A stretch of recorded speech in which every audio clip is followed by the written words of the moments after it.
I started working in 8th grade because it was part of our curriculum to use GIS, and I only started the project a few months before I turned it in, so I took only a few months to do my project. I chose this topic because I've always been interested in epidemiology and the pattern of diseases, and I heard about this topic in a language arts class because we were looking at current events, and the story of the Hopkins outbreak came up, and I thought it'd be very interesting. And once I had that, it wasn't hard for me to decide at all. I knew that's what I wanted to do. I wish I had known that when inputting data into a map, you could use a table to do it all at once instead of having to go and doing one by one, because that's how I did it with map notes. I put in each point separately. And I didn't know until after I was done that you could use a table to put them in all at once. When you do your research, just really go really in-depth into what you're doing, and then when you analyze it, see what you can do to make it mappable and make it so you can put it onto a map. Try to relate it to each other. I really liked going to all the different sessions that you can go to and learning about the new products and new ways I can use ArcGIS, and it's made me really excited to see what I can do in the future. So for this map, the red dots represent all 23 of the victims of the Hopkins Legionnaires' disease outbreak, and then the yellow dots are cooling towers, which is what the source of Legionnaires' disease usually is. The green dot is the cooling tower that caused the outbreak, and here I show that by using the analysis tool to create buffers around each of these points, you can see the potential search area, and it really helps investigators quickly identify what the source could be.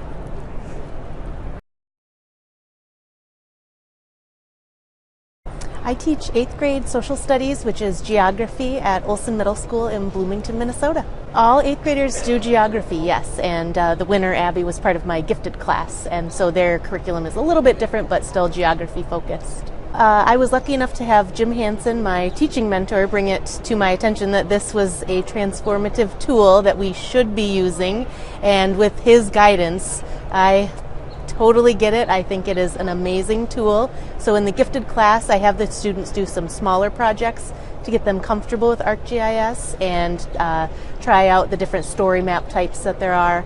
And then in about March, the students were ready to take on the online competition and really take it independently and see where they could go.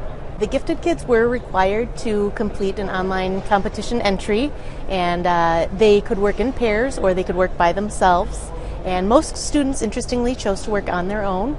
And then we did allocate class time, especially at the beginning of the project, to kick it off and get it going.